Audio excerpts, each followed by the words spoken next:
안녕하세요. 제주개미의 계좌공개 방송 시작합니다. 2020년 9월 4일 현재 계좌 공개합니다. 현재 저는 계좌를 3개를 운영하고 있는데요. 먼저 나무 1 계좌부터 가시죠. 지난주랑 거의 똑같습니다. 1억 423만 1380원 나무 2 계좌 보시죠. 7,500만원 나무 3 계좌 985만 9110원 현재 총 1억 8,900만원. 그러니까 지난주에 1억 8,800만원이었는데요 100만원이 더 증가했어요. 마이너스가. 이번 주에 근데 2,400을 돌파하는 듯이 보이는데 지난밤 미국장이 급락을 하는 바람에 오늘 지수가 많이 하락했어요. 지난주에도 말씀드렸지만 코스피는 고점이 다 온 것 같아요. 고점이 점점 낮아지는 것 같고 이제 올라가 봐야 얼마나 올라가겠냐 이거고, 개인적으로 2,450 한 번 더 찍었으면 좋았겠다고 생각을 합니다. 뭐 더 올라가면 저는 스탁론 몰빵의 시점이 다가오고 있다고 생각하고 한번 제대로 몰빵할 생각인데, 오늘 떨어지는 것 보고 조금 더 기다려 봐야겠다는 생각을 가졌습니다. 2450이 한 번 더 오면 스탁론 받아서 완전 몰빵 한번 해보겠습니다. 인버스에 몰빵한 이유, 첫 번째 이유죠. 미국 대선이 60일 남았다. 이제 2달밖에 안 남았습니다. 진짜 이제 미국과 중국이 군사적 충돌로 지난 주에 긴장감을 높이고 있는데요.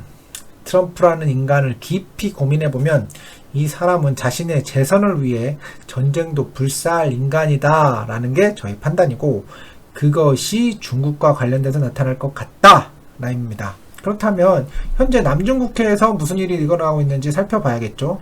그림 하나를 보시면 이 그림 보세요. 지난주에 있었던 일이거든요. 보시면 여기 처음에 미군 U2 정찰기가, 그 유명한 U2라는 정찰기인데요, 이 정찰기가 남중국해에서 활동하니까 중국 입장에서는 굉장히 불편하죠. 그래가지고 미사일을 4발이나 썼습니다. 여기서 하나, 여기서 하나, 여기서 하나, 여기서 2개 이러면서 4발을 총 쐈대요. 그 중에 여기 SLBM 있죠. 이게 잠수함 대륙간 탄도 미사일이라고 하죠. 그렇게 미사일 발사하니까 미국은 다시 이지스 구축함을, 그러니까 중국은 침몰시킬 수도 있다라고 경고합니다.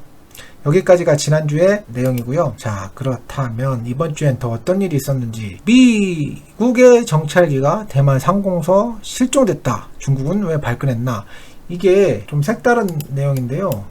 미 정찰기가 이번에 대만 땅에 착륙했다는 기사가 있었어요. 미 군용기의 대만 이착륙은 중국을 부정하는 의미다. 중국은 심각한 도발로 받아들이고 무력 통일을 운운하며 대만을 압박하고 있다. 격렬히 반대하고 있는데요. 이게 좀 더 보시면 왜 이렇게 중국이 미국 군용기를 대만에 착륙하면 왜 중국이 발끈하는지를 자세히 한 번 더 생각해 보겠습니다. 오키나와에 미군 기지가 있는 건 아시죠? 대만 해협이랑 유사시 가장 먼저 미 군용기를 투입하는 곳이래요, 오키나와가. 그렇지만 대만과 700여 킬로나 틀어져 있어요. 전투기가 대만에서 바로 발진할 수 있다면 중국은 코앞에서 미군의 막강한 항공력과 맞닥뜨려야 한다. 이번 사건을 바라보는 중국의 위기감이 상당할 수밖에 없는 이유다. 그러니까 미국 전투기를 대만에서 마주친다면 중국으로서는 굉장히 큰 위협으로 생각을 할 수 있다는 거죠. 그래서 이게 큰일이니까 웬만하면 대만 대국이 요즘 중국이랑 사이가 안 좋기 때문에 그래 했다 뭐 그런 식으로 할 것 같은데, 대만이 뭐라고 한지 아십니까? 미 군용기가 실제 대만에 착륙했다면 문제의 심각성이 어떤지 잘 알기 때문에 부인할 수밖에 없을 것이라고 합니다. 다만 후보장은 미군이 의도적으로 비행 경로 신호를 조작했다면 중국의 오판을 유도해 대만 해협에서 군사충돌로 이어질 수 있다고 경고한다. 무슨 말이냐면 미 군용기가 실제 대만에 착륙했다면 문제의 심각성이 너무 크기 때문에 그걸 부인할 수밖에 없을 거라네요. 근데 이 신호가 이제 끊겼다가 다음날 다시 나타난 거거든요. 그 신호를 이 미국에서 조작을 했다, 미국이 발끈해가지고 미사일이라도 거기 한번 쏘거나 경고 사격이라도 했다, 이러면 군사충돌로 이어질 수 있다 이러는 거거든요. 과연 갔다 왔을까요? 다른 기사 하나 보시죠. 또 미 대만 밀착에 고개 드는 강경론, 준 최후의 결전 준비해야, 기밀 해제 6항 보증에 반발, 중정부도 내정 간섭이라고 발끈했다. 이게 뭔 말이냐? 6항 보증이란 말이 뭔 말이냐면, 다음 보시면 1982년 레이건 미국 대통령 당시에 6개의 항에 대해서 구두상으로 보증을 해줬대요. 보증을 6개 항에서. 그 6개 중 하나를 보면 대만에 대한 무기 판매를 중단하는 시한을 정하지 않고 무기 판매를 중단하지 않을 것이다 라는 의견이고, 무기 판매와 관련해 중국 측의 의견을 묻지 않는다. 중국 무기를 파는데 왜 중국의 의견을 묻지 않죠? 묻지 않는다.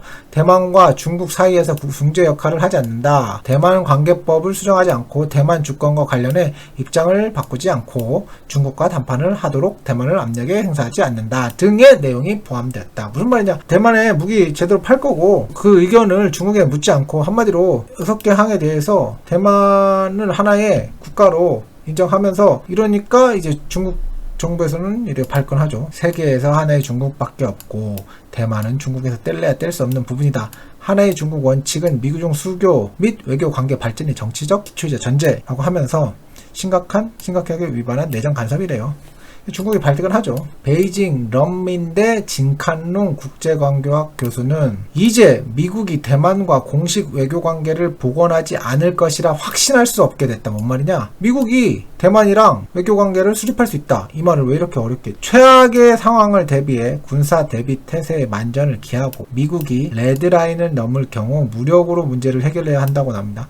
무력으로 문제를 해결. 국제관계학 교수가 이런 말들을 했네요. 심상치 않지 않습니까? 과격한 단어들이 등장하고 있어요. 그러면서 이 와중에 미국은 또 대륙간 탄도미사일 시험을 했어요. 미국이 하는 건 다 괜찮아요. 자, 미중 갈등 속 핵 억지력 과시효과 노린 듯. 여기 보면 두 번째 탄도미사일 발사했네요. 북한이 핵탄두 소형화에 성공했을 가능성이 있다는 유엔 평가가 나온 직후에 이루어졌고, 미 공군은 발사 사진과 내용을 신속히 공개함으로써 북한과 중국 등의 우회적인 경고 신호를 보낸 게 아니냐는 해석을 놨다. 한마디로 까불지 마. 대선까지 가만히 있어. 북한은 너 가만히 있어. 중국은 한번 붙어 올 테면 와봐. 이런 식의 경고를 보낸 게 아닌가 하는 생각이 듭니다. 50년 된 미사일이어서 주기적인 시험 발사가 필요하다. 그냥 주기적인 그냥 훈련이래요. 한번 걸리기만 걸려. 트럼프가 어떤 짓을 할지를 생각해보면, 트럼프 지지율 보시죠. 바이든의 전국 지지율 우세는 여전하다. 이 와중에 트럼프는 과연 어떤 선택을 할까요? 이제 바이든이 따라잡히고 있어요. 근데 아직도 전국 지지율은 뒤지는 걸로 나오거든요. 그러니까 미국은 이미 50개 주 중에 한 4개는 이미 다 갈라졌어요. 이쪽은 민주당, 이쪽은 캘리포니아는 민주당, 이런 식으로 텍사스 이런 데는 또 공화당이 세겠죠. 이미 나눠졌고, 이 6개 주, 이 경합주를 누가 더 선거인단을 많이 확보하느냐에 따라서 지금도 트럼프가 지고 있어요. 그래도 트럼프가 과연 이길까요? 트럼프의 한 방이 필요할 때인데 이제 2달밖에 안 남았거든요. 과연 트럼프는 어떤 선택을 할까? 과연 트럼프가 그냥 순순히 대통령이 떨어지면 나갈까요? 이 기사를 보시면 미국민들도 이미 알고 있어요. 트럼프가 벌써 대선 불복할 수도 있다. 미유권자 47% 고전한다. 미국민들도 알고 있다는 거죠. 트럼프가 어떤 인간인지. 또 하나, 그리고 북한 리스크 보겠습니다. 북한 리스크 다음 기사 보시죠. 미국이 북한에게 경고를 한마디 하죠. 북 미사일 조달 주의보 발령한 미국 고립 대신 협상 나서라. 한마디로 대선 전까진 허튼 짓 할 생각 마. 그러면 여기서 질문. 미국이 북한에게 북한 조용해 라고 하면, 너 대선까지 가만히 있어 라고 하면 북한이 이제까지 알겠어, 나 이제 그만 조용히 있을게 라고 대답했나요? 이제까지? 북한이 그렇게 미국 말을 잘 들었어요? 생각해 볼 문제입니다. 한마디로 북한 깝치지 마, 가만히 있어. 그 얘기죠. 너희당 지금 말은 협상한다고 협상하라고 나오라고 하고 있지만 2달 동안 협상을 할 수가 없죠. 너 그냥 가만히 있어 라고 이제 메시지를 보내고 있는 거죠. 보너스, 짐 로저스 아저씨의 인터뷰가 하나 있어서 가져와 봤는데요. 이 짐 로저스 분 아시죠? 북한이랑 통일되면 전 재산을 북한에 투자하겠다고 한 그분이고, 세계 3대 투자자 중에 한 명이죠. 통일 한국의 미래의 가능성이 엄청난 그 가능성을 보고 있는 분인데, 이분이 최근에 한국일보랑 인터뷰를 했는데요. 무슨 내용이냐 보면, 동학개미들아 쪽집게 조언 듣다가 망한다 경고. 동학개미 로빈후더 핫팁 따라가면 망한다. 자기들이 뭘 하는지도 모른 채 투자하는 행위는 늘 안 좋게 끝이 난다. 이번에도 그럴 것이다. 짐 로저스. 어떻게 될까요? 세계 3대 투자자라고 하시는 분의 말씀을 한번 귀담아 들을 필요가 있다고 생각이 들어요.